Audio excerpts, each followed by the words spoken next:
Hello there, my name's Brandon and I make pictures out of tiny squares.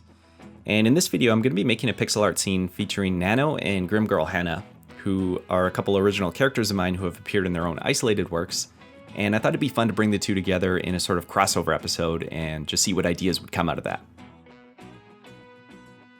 The canvas size I'm using for this work is 160 by 144, which is probably my most frequently used canvas size. And so far it's been the one that I've used for all the Nano pieces in this same kind of style, so I just wanted to keep that trend going. The pieces featuring Hana have been a bit more variable in size, and I've actually drawn her sprite in a few different ways and sizes, but the one that I pulled in for this work is from the full mock-up video featuring her world. The first bit I'm roughing out here is a basic layout for what's going to be Hana's home. I want it to look sort of like a cross-section style, just a very simple structure to it with a flat-on kind of perspective. I've always pictured Hana as a bit of a traveler, so the second floor of the home I'm treating like a loft and attic space. And I'm just going to pack in a lot of things to represent artifacts and mementos that she may have picked up on her journeys, or have been gifted through various interactions and quests and that sort of stuff. A lot of the specific details I'm just kind of improvising as I go.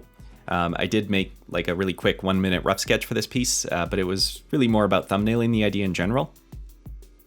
So this concept came about because recently I realized that I had passed my 6-year anniversary of making pixel art. Actually, it was just over a month ago at the time of recording this, but I tend to look out for stuff like that because it's nice to reflect on progress and just the idea of like sticking with something for that long and all that. So this piece is kind of in celebration of that pixel art birthday.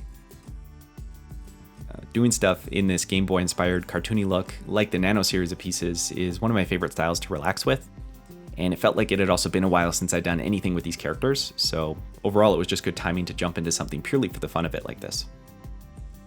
That being said, even when I go to make something that's meant to be comfortable and familiar and fun, it often happens that I'll end up challenging myself somewhere along the way with something new in there. Sometimes that is deliberate because I'll be attempting something that is new to me, but other times it just comes up based on the idea that I'm trying to execute. But I think that idea of giving yourself a new task within each piece, even a very minor one, something that you haven't attempted before, is really the heart of what generates progress over time. There's usually some small lesson or exercise to take out of everything you create. And for me, one of the major new things on this piece comes later with some of the animation work, but we'll get to that in a bit. For now, I was thinking about the way in which these two characters might have crossed paths. And I like the idea that Hana would have, as part of her collection, some sort of object that enables like interdimensional travel, and that maybe this scene would be Nano playing around with that thing. I ended up working out this idea as an amulet that he's wearing, which I'm going to call the Jump Gem. I thought about the possibility of it being a glove with some jewels on it, perhaps a nano gauntlet of sorts, as it were, but overall I like the readability in the form of the necklace style object a bit more. I added in a green pop of color to make that stand out, and by doing so I realized that I was about to make the color palette a little bit more complex to accommodate that accent color. And I hadn't even really sorted out what the palette was going to be yet, so to prevent the color selections from starting to go all over the place, I just actually stepped everything back to pure grayscale for the time being so that I could work out the rendering before deciding on the palette. What I'm doing now is making a lap around the piece and using this limited palette of 4 tones to give a bit of detail to everything. Adding a highlight or shadow edge to each item in the scene will bring more dimension, and I'm also adding in certain details and textures that I might have just kind of overlooked during the first round of pixeling. My rendering style for this is quite cartoony. The darkest shade is there as line work, and then I'm generally only adding either a single highlight or a single shadow tone for each color group, and I found that's enough to kind of suit this simple look of the character sprites. When you're not sure what colors you're going to use, starting with grayscale like this is a great placeholder because you can at least work out the value contrast and the readability for everything as just sort of an intermediate step, and then apply color over them or swap them out later. This, I guess, has been another big lesson for me over time, which is how I decided to even direct my attention here and kind of divert into this grayscale detailing, even though it probably would have been more fun to continue with the character work at that time. Here's a quick comparison to show the difference before and after that rendering. Hopefully you can see how the passive shading and highlights brought more dimension and clarity to everything collectively, and some more texture as well. Another big change I made was angling out the wall down there. The home was feeling a bit too flat and rigid, and I think even a slight change like this brings a tiny bit more quirkiness or character to it. For the color selection, I brought in some colors that I've used previously, and I'm dropping them darkest to lightest over the grayscale image.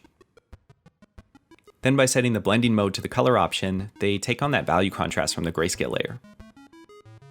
The midtone blue was also carefully chosen because I knew it'd also work for Hana's coloring, and so from here I bring those sprites back in and recolor them with this new palette. And then I add back in some of those accent colors to make the characters and the item details stand out against the background.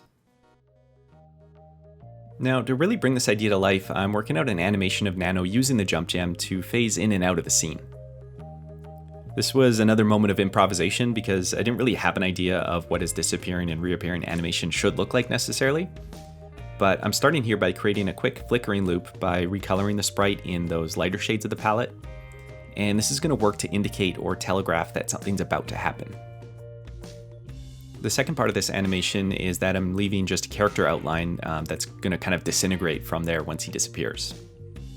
In case it looks like I know what I'm doing in the time lapse here, I really was just making this up as I go. Just kind of thinking like, all right, what if the outline expands in one frame and then just kind of starts to break up into smaller and smaller pieces. Surprisingly, I think it worked out really well in the first pass here. And I made the frame rate a little bit faster than I normally animate with, just to get a really quick flicker look to it. What's nice too is that by placing those frames in reverse, it also works as a rematerializing animation. So it ended up being a good proof of concept for moving forward here. What I'm going to do though is have him pop back into the scene holding a bunch of balloons. And since I had already proofed my animation, I just followed that exact same procedure to create the frames for the balloon sprite. Starting with the flicker, then moving into the outline and the particle sprites. I made sure to give it a bit of horizontal movement as well. Like rather than just appearing in place, he kind of slides in from the side. And I think that slight touch of momentum just helps sell it a bit more. Over on the Hana side of the animation, she's going to be watching him just playing with her priceless artifact, and I'm starting with a basic idle animation. This is a 4-frame loop of her robe flapping, and it comes directly from that mock-up piece that I'd already done. It's really nice just having pieces on hand like this already, but what was tricky here is that because the flicker frames of the Nano animation are played at a faster frame rate, I had to account for that in attempting to keep Hana cycling at a constant pace. The Photoshop timeline here quotes the time of the individual frames, and normally I use about 0.1 seconds per frame. The flicker frames are half of that at 0.05 seconds.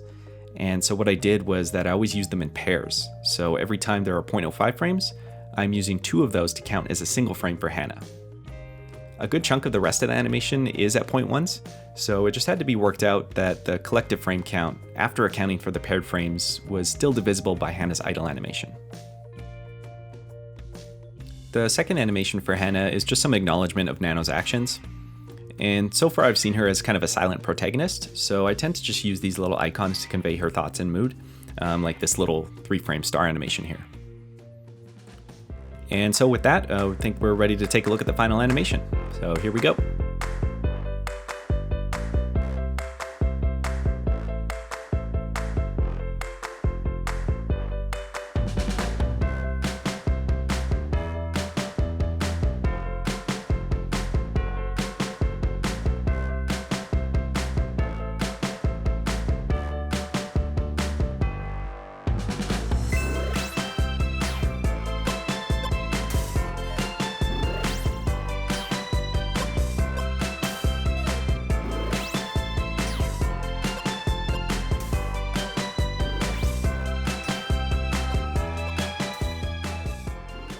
Alright, so the bulk of the remaining animation work here was for the balloons obviously, which I wanted to keep secret for that reveal. But basically I'd separated those out onto their own layer so I could bump them around like that. The other thing I wanted to point out was the quick environment flash here every time Nano phases in or out. Because the value of the green is a little bit brighter than the blue, there's a nice sort of movement on the surfaces here just by stepping through that color into the white. And this occurs on those fast frames as well, and I just found it to be a nice bit of polish for the lighting of the animation, so I just wanted to share that. Let's go ahead and close out with some CRT time to really get some close-ups of that monkeying around there. So thank you for watching, and take care and keep it square.